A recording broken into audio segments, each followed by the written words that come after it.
we are kind of short on time. We need to get to the wine break and the music and all the festivities and the dinner. So let's just get this thing out of the way, okay? So, so my friend Bill Russo is in Shanghai, standing by. I believe. Do we have him on the line yet? Where is he? Is he on screen? I am right here, Howard. Hey, Bill, how you doing? Good. How are you? Good to see you. So Bill Russo is an old friend who is a global expert on the automobile industry and mobility generally. He is based in Shanghai. He's been stuck there ever since the pandemic. But I've actually visited him twice because I've visited Shanghai twice during the pandemic. Bill has been coming to this event for the last, 4 years? Yes. So he's a regular, and the reason I keep inviting him back is because he's pretty damn good. So, but Bill, why don't you just give a little of your background, just to start? Great. I wish I could be there, Howard. I do miss the human contact at your events. Yeah, so thanks again for the opportunity to speak on the panel. Background is long history in automotive. I actually started my career in IBM in chip making. Pivoted to automotive in the late 1980s, still with IBM, but then went to work in 1993 for Chrysler.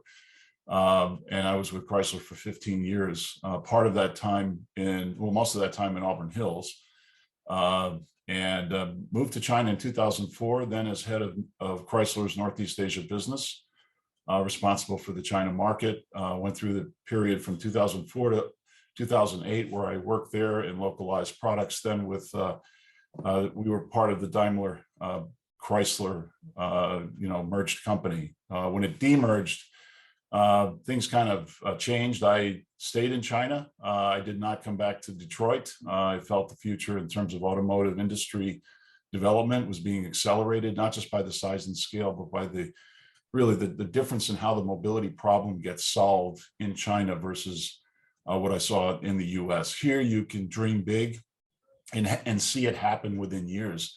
In the US, you can dream big, you can invent, but you don't necessarily see it get commercialized. For much of the reasons we just heard from the previous speaker, the industry is very slow in the uptake. It doesn't react quickly to technology shifts. Here, things happen quickly, and that's what was charming about it. I've been doing automotive advisory work since I left Chrysler in 2008, now 13 years. I'm still here, and I have started a company called Automobility. We're a strategy and investment advisory firm, helping startups to commercialize their technologies in markets around the world. They're global companies that we look for, that we partner with, and we work with investors on deploying capital, both corporate and financial investors, at opportunities in new mobility. Thanks a lot. So there's been a lot of discussion today along a lot of subjects, but there have been several points during the day where it was noted that we have a very US-centric point of view in many areas. So we're going to shed that point of view right now in this session, because China, of course, as we all know, even if we sometimes forget it, China's the big dog on the global automotive markets today, right? I mean, the US used to be the big dog. China is the big dog now. So many automotive companies make more money in China than in the United States. I don't need to say that, right? And China has been moving ahead very quickly in quite a few different areas. Obviously, it's the biggest automobile market in the world at this point. They're the leader in EVs. They're by far the leading battery maker, and they make most of the key battery components in China. We rely upon them in the US and Europe for batteries. So they got us by for batteries. And then also, of course, they are the leader in digitalization in many, many areas, including digitalization of mobility. So with that as a backdrop, maybe I can invite you, Bill, to sort of describe a little more detail the differences between these two markets as a kind of overview introduction. Yeah, interesting. That was always the question when I would come back and give town hall speeches on what I was observing. I remember in 2006 speaking to an audience at Chrysler, and they said, they asked me a very similar question. what's different about China. And I said, what one thing that's very different is there's this positive view of the future, right? We, as Americans, always felt optimism, right? That was the fuel that kind of inspired us to move forward. Here, tomorrow is a better day than yesterday. And everybody feels that. So it's this positive momentum toward creating a future that's different than the lives that your parents lived. I think we've fallen into a pattern, Americans and Europeans, of multi-generational habits about the way we live our lives and the way we go about living in the world. So the US market has deeply rooted habits of vehicle ownership.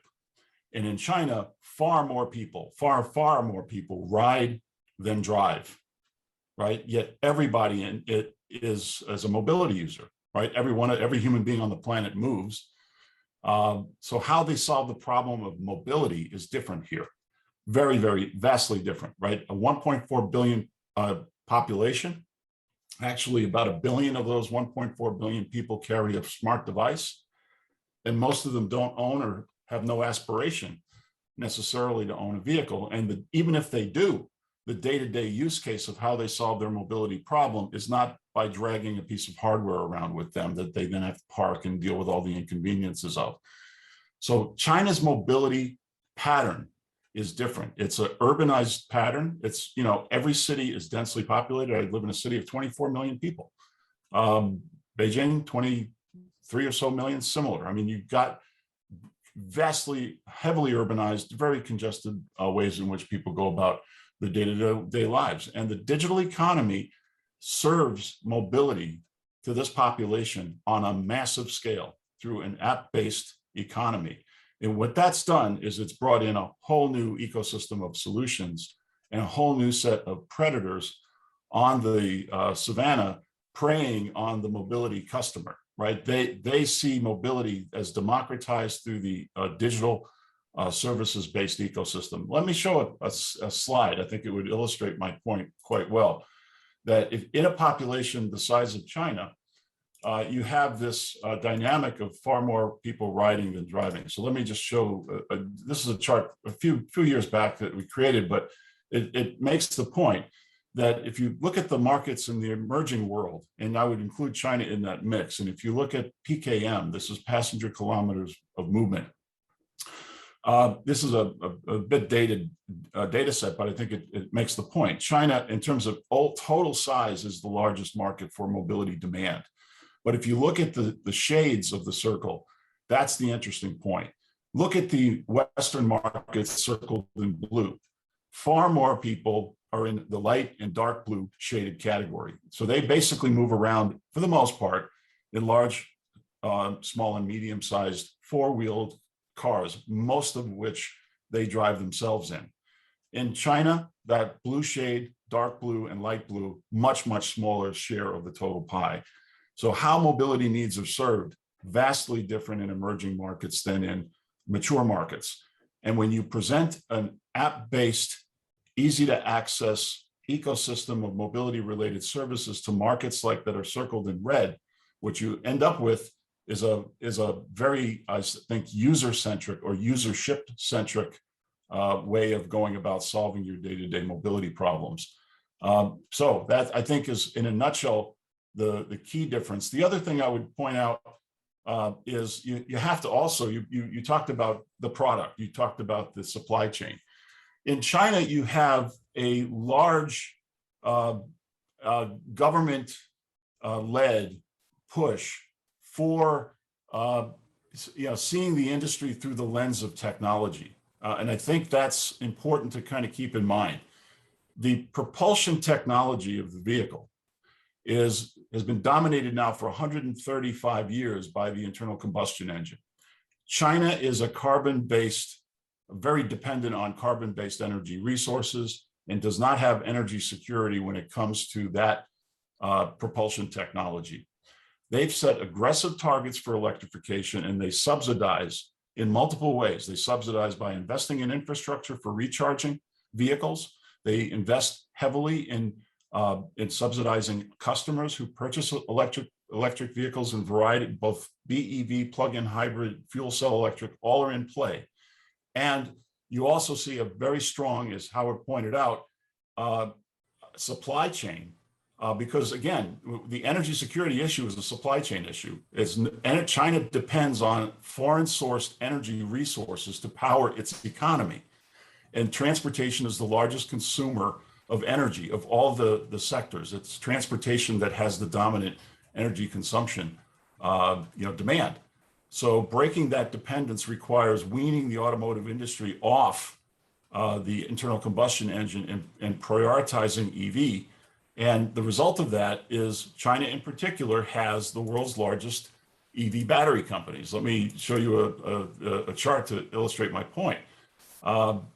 This is an indication of size. If you look at the top 10 EV battery manufacturers in the world, look at the China flag, CATL with 1/3 of the total battery supply chain. BYD, if you combine these numbers together, you get close to 50% of the total battery supply chain. And look at the top 10 list, you basically see that East Asia, China, Japan, Korea, pretty much are the supply chain dominating parties for the BEV development.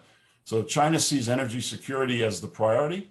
It has put a significant amount of infrastructure, not recently, over the course of the last, as long as I've been here for sure, in prioritizing building dominance both in the upstream, which is the supply chain, as well as downstream, the infrastructure needed to recharge and conveniently use each and every day electrified vehicles. And when you add the dynamic of a rider-centric or a usership-centric shared economy pool of customers, the vehicles that are put into service are the primary targets for initially for electrification in China. And that's where the penetration really started to spread from. So just to follow up on that point about China's digitalization. So I've heard you say, make the point several times in the past, Bill, that Chinese EV companies, OEMs, the new insurgents, such as NIO or Li Auto or what's it called? Xiaopeng or WM. They all seem to have digital DNA in their the way they think and behave, and maybe even a way more so than Tesla. Can you expand on that point? Right. Well, first of all, if you take some of those companies that you just described, right, the founders of those companies, Xiaopeng He, ex-Alibaba, William Li Bin from NIO, ex-Bit Auto, Auto Home, even was the chairman of Mobike. He's a Tencent guy. That all those businesses are revolving inside of the Tencent ecosystem. I would say you have to, in the EV world, again, coming as an American, watching what I see happening in China, you have a digital economy that sees the economics of movement as part of its day-to-day, way of acquiring users. You've got demand aggregators that now see the car not as a product to sell, but as a device to be monetized, right? As a platform for services. If you think of all of the devices we interact with in our day-to-day lives having become smart, they in some way changed the way they are monetized, right? It's not just we don't just monetize this when we buy it, we monetize it when we download an app, install a piece of software, and then pay for streaming information to us. The car as a platform is a smart device, and the digital DNA of these companies, invested by internet companies, is focused on things other than just product sale. They obviously want to sell cars, but they're also focused on user experience and data monetization. When William Li, NIO's CEO, talks, he doesn't use the word customer, he uses the word user, right? It's a user-centric business model. If you think about, and all of us are from the technology world know and have experience at this. We've seen what technology does to disrupt traditional industry. It's happening in the automotive industry. Disruption is happening, and it's not purely coming from the product out. It's coming from the internet back. It's coming from tech back that monetizes a car in multiple ways beyond just its sale. So let me give a description of what I call the new game. If you think of the OSI model, the internet model, the 7-layered structure, and you look at a market the size and scale of China in terms of its digital economy, 1 billion internet users, all connected through a smart device. Most of them don't have access to their owned vehicle, but they can access mobility through an app. Democratization of mobility is what the internet economy is trying to do, and it's trying to take those billion users and turn them into mobility services users and serve them with a platform that can not just be monetized when it moves, but also monetized through digital streaming and through smart energy management, if it's an electric vehicle, which all of the vehicles in the future will be.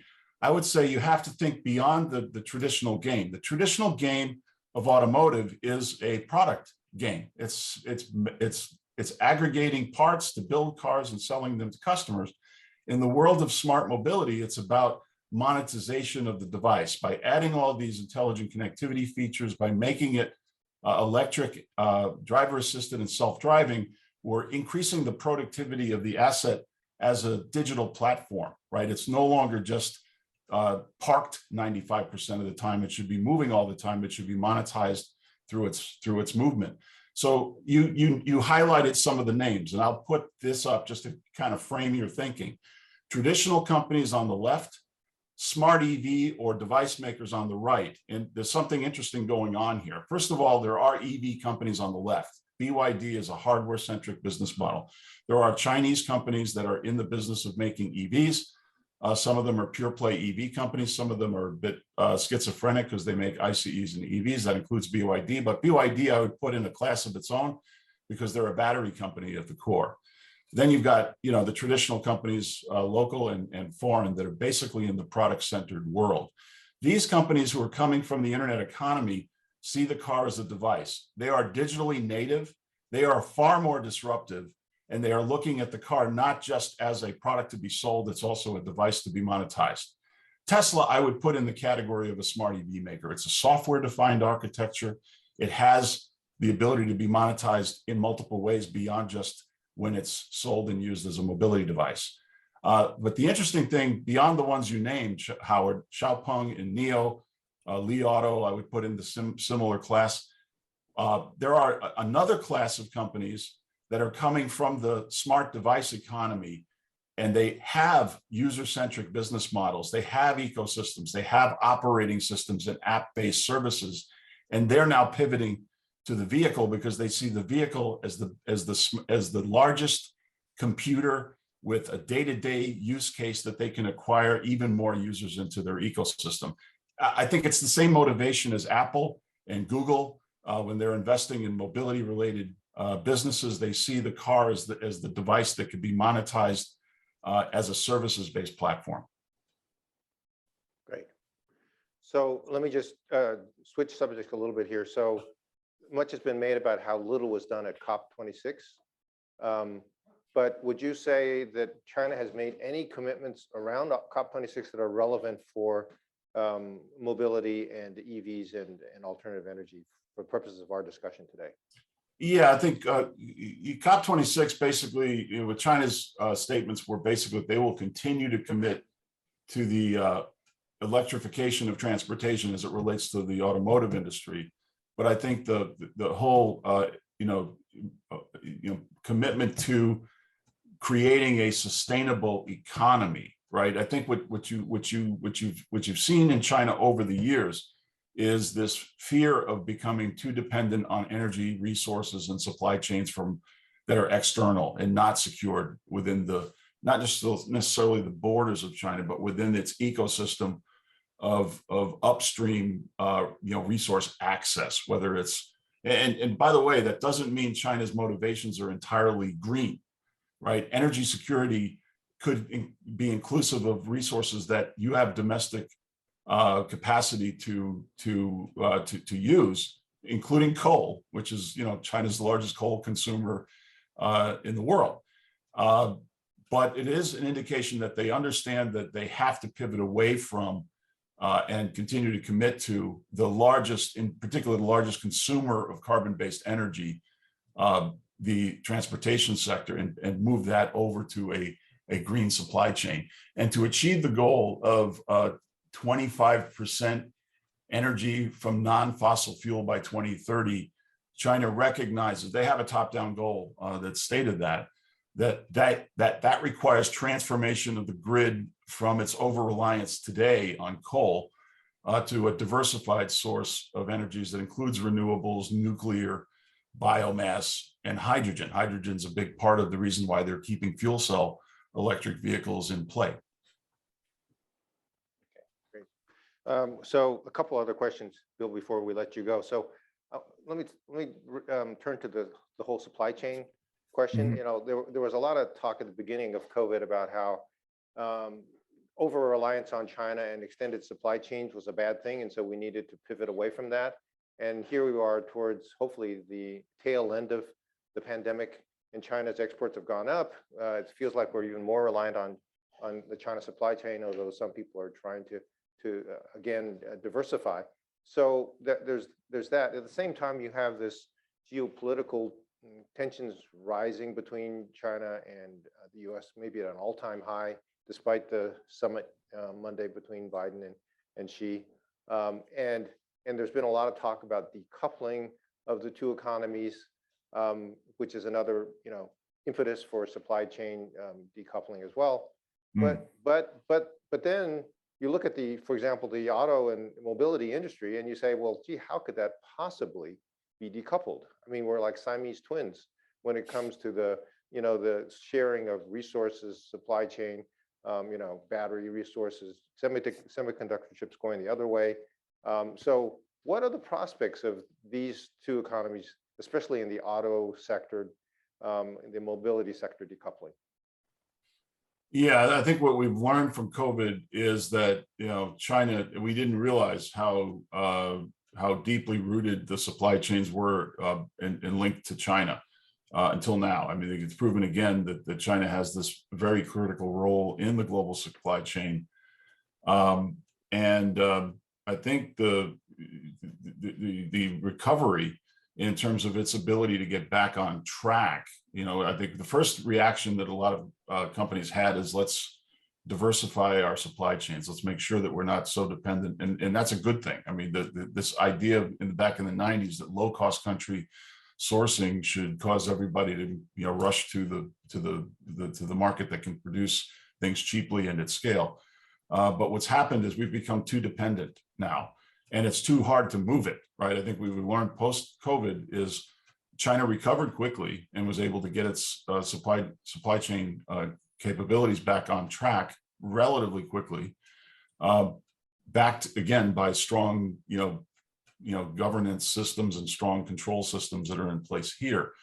But I think the recognition that relying on one country or becoming too dependent on a country for sourcing is too risky for global companies. So supply chain diversification is going to be a necessary trend, although for multinationals, it's going to be very difficult because it's deeply rooted here, not just because you can buy stuff cheap, but because it's logistically mature, right? It's easy to get what you need from China, and it's hard to move that footprint from here to any other place. And given all the global geopolitical tensions and with increasing cost structures from China, I think it's going to become more and more essential for companies to think about where else in the world we can buy our stuff from. And so I think there's definitely need to kind of in the post-COVID world for global companies to figure out where they can source their critical components from. But I think the battery tech, the chip supply and battery tech issues, I think are current constraint concerns for this industry. How do we diversify and de-risk the supply chain is going to be a topic that this industry is going to have to grapple with. One way they're trying to cope with it is not necessarily solving the problem, though, which is signing deals with supply chain partners, especially in the battery tech domain. You see even Tesla doing that, where now they're more and more partnering with CATL, for example. But the consequence of this is that as you build relationships with the key ingredients needed for the future mobility solutions, you need to also bring those suppliers with you to other geographies so that you're not dependent on that country, but you have partners from that country that could partner with you in places around the world that you're doing business. So I think what Tesla will do with CATL, if they want to continue to work with the LFP, the lithium ferrophosphate batteries that they buy from them, is they'll cause CATL to build capacities outside of China. Okay, last question. So we have a lot of companies here, both large and small, that are in the sector that might be already doing business in China or looking to do business in China. But given these constraints, given these pressures, whether supply chain, geopolitical, on both sides of the ocean, what are the, and then also the travel constraints, you know, I mean, you can't even get into China these days practically, so it's very hard to go there and try to sell your product. But so what are the prospects, short-term and long-term, for Western companies to really make headway in the China market? And what's the right strategy? Yeah, I mean, I had to learn it from my own experience of coming here that, you know, foreign and multinational, especially startups, if you're going to do business in China, you need to be present, right? I'd say the two ingredients, and I've worked with several companies, startups that the ones that are successful in China have a local face. You know, they have a local talent pool, and that are able to speak in Chinese, that can do business with local Chinese partners. Two things you need: you need a local footprint, and you need a partner ecosystem. It doesn't mean you have to be married to or JV'd with. It just means you have to have local partnerships that are synergistic in both sides to each other's needs. Right? You bring something they need, but they bring market access. They bring capacity. So I think a good example, I'm working with an Israeli 4D radar company, but they have a local presence and they have a tier one aggregator that can build their solution into a product and sell it into the local companies. You need a local partner at some level. It doesn't mean they own you. It means you have some form of collaboration with them tangibly that helps you with your go-to-market strategy. Don't go alone. If you try to do business in China as a foreign company, you're at a huge disadvantage. You need to have local backing, but you also need to have people that can speak Chinese, be present in China, make key account relationships happen for you here. Okay, well, those are my questions for Bill. Anybody have questions from the audience? Free advice. Yeah, so Vito. So Bill, so yeah, we are a tier 2 supplier in China globally, and we see lots of business from there with our QNX software, and it's great. And what we like a lot is the production cycle is pretty short, like from design win to when the car is shipped, which is when we make money. It's much shorter. And anecdotally, one of the things that I hear is that, oh, it's because certification regulations, safety requirements are much more relaxed there. Is it true? Do you feel a different approach to safety? Or is it really more of a matter of, as you say, that people are just faster and there is not kind of encumbrances? No, I do think because of this public-private partnership, the government does create opportunities for experimentation within certain technology domains. So, and within that technology sphere, whether it's electrification or autonomous driving, you know, they create experimentation zones. And there's a pattern for this. I mean, they've done it over and over and over again. What it does is it creates local competition and a race for who has the best solution. So in terms of tech acceleration, that's really, you know, creating infrastructures for experimentation. We're seeing innovation corridors that are specialized in very specific fields. If it's drone, or you know, it's Shenzhen, or that area that has the dominant position. If it's, you know, data security, there's another region in China that has the dominant position in that area. So find the local you know, ecosystems that are being formed around the tech domain that you're in, and you'll find that there are experimentation zones happening, and there will be a race among different cities, different localities for getting there faster. And that is how they raise their money, right? The smart EV companies, the ones that we talked about earlier, the smart device companies that are experimenting, they liberally, sprinkle technology on their solution because they want to have it before the other guys have it. That's how they're going to raise their valuation, right? So BYD is the battery pioneer.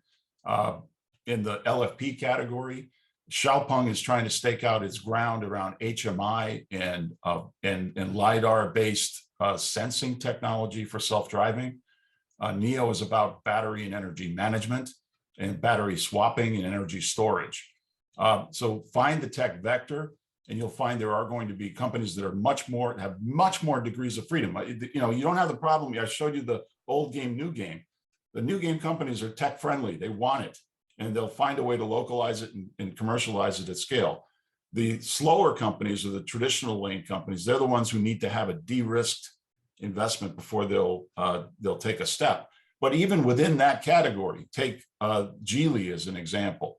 Geely is probably one of the most experimental companies in terms of its willingness to try new, but they usually do it with new brands. They'll introduce brands like Zeekr, which is a Gen Z tech-heavy brand, as a way of experimenting. They'll create together with Volvo, Lynk & Co., and Polestar as new brands that are presenting themselves to different markets and different segments of the market.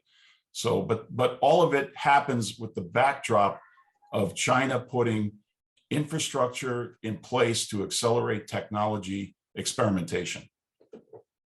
Tak, you had a question? Tak from. Hi, Peter. This is Tak Ishikawa from Mitsubishi. Good to see you again. Two questions. With China going EV full blast, do you see the foreign OEMs, except for Tesla, getting really kicked out of the market? Is that happening? Well, let me say, through July of this year, China has set records in EV sales 5 consecutive months, right? Secular shift is on, right? It is happening. 16% of passenger vehicle sales were EV last month. So far through the year, it's 12% of them, and the target is 20% by 2025. In the old world, in the old game, in the ICE world, foreign companies had 2/3 of the pie. They had 2/3 of the sales. In the new game, the local companies have 85% of the sales, right? They're winning the race to EV. The local and Chinese consumers don't see Chinese brands.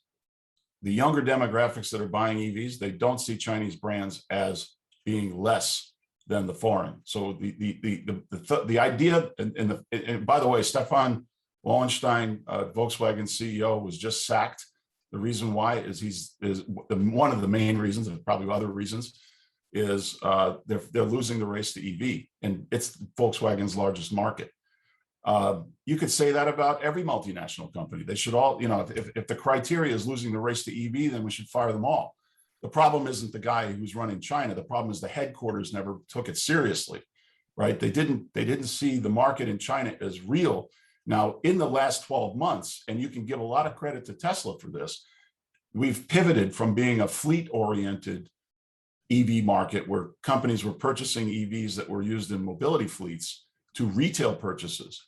The launch of the Model 3 in China in the middle of last year accelerated retail consumer interest in electric vehicles. But that didn't just benefit Tesla, that also dragged along NIO, Xiaopeng, Li Auto, all these other Chinese brands. And now they're dominating the EV development. It's the same thing that happened, by the way, with the iPhone, right? Apple showed the way to the smartphone, but once it was there, enter Huawei, enter Xiaomi, enter Oppo, enter Vivo, and now China dominates the smartphone segment. Why? Not because of the product, because the ecosystem of services that ride on it is a local ecosystem. The digital platform of services in a smart device is a local ecosystem. And that's where I think Tesla has vulnerability. They can sell the early adopters on the idea of a foreign branded EV, but when it's a smart EV and it has a digital ecosystem of services inside, Chinese, especially younger consumers who grew up with Chinese devices, don't think of Chinese companies as bottom feeders. They think of them as high tech, the new ones. The other question, Peter, is I run our CVC here in North America, and I'm telling our portfolio CEOs, don't be swayed by the lure of the Chinese market. Once you go there, be prepared that your IP might be gone. And that's from Mitsubishi's own experience. Is that still true, or am I kind of calling a myth that is no longer valid? It's like I've advised my clients is you shouldn't. It's a high risk, high reward market. To not be in China means you're not going to have the scale economies of being able to source from here. That's the reason why Tesla's here. Probably that, yeah, I could sell a few EVs, but I really need the supply chain. You saw where all the battery companies are. If you need a market to scale technology, China is probably the most experimental, the one that has the highest ability to do that. I would point to some examples in the hydrogen fuel cell category. The Japanese and the Koreans dominate the IP for powering a vehicle with hydrogen. No other country has that. Europe is basically pivoted away. Even post Dieselgate, Europe pivoted away toward BEV.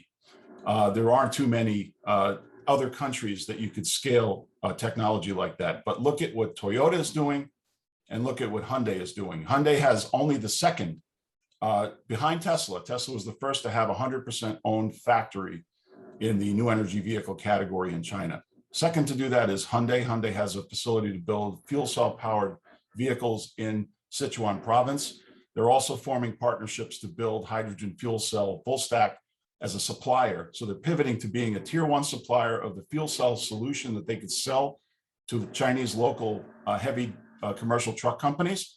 And they're building trucks as well. Toyota's done something similar. They've also formed a partnership with the three largest Chinese commercial vehicle companies to build a fuel cell solution that's sold into that sector. So I don't think you give up on China. If you give up on China, you give up on scale. You give up on experimentation. You give up on that. You have to find a way, what I said before, local footprint and local partners to build relevancy in the technology vectors that are going to be the future of mobility, because they will scale it with government, public-private partnerships much faster than mature markets that are always looking to de-risk before they take the plunge.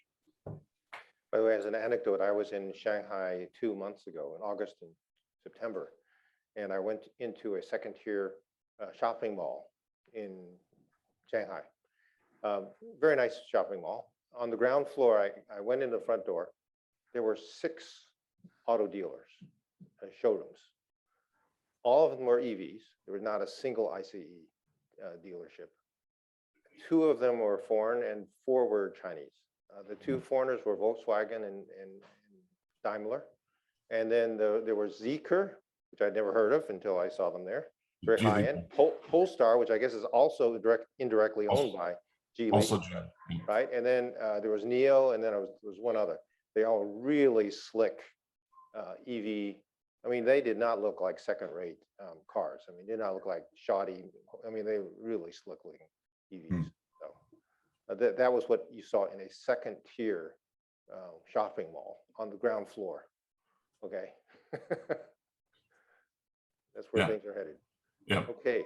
Any last question? We're running out of time, and people's stomachs are gurgling for dinner. So, anybody? Last question. Bill, we wish you could be with us for this nice reception and folk music and dinner we're going to have here. You know, yes, I'm praying we could do that next time, Howard. Tell us when they're going to lift the travel bans. Come on. Yeah, I wish I knew. My suspicion is that there's an Olympics games coming up in Beijing in the early part of next year. But my guess is nothing will change in terms of their zero tolerance policy at least until then. So I just one last note. So, you know, I saw a newsletter yesterday reporting on the Xi Biden summit, and one of the items was better access for business travelers to China. And she said something about, okay, so we hear you on that. and we're going to set up a express lane for US business travelers to China. Hmm, So I don't know what that means. right. Instead of 42, right? So anyway, okay, thanks so much, Bill, for being with us, okay? Thanks, Bill. Thanks, everyone.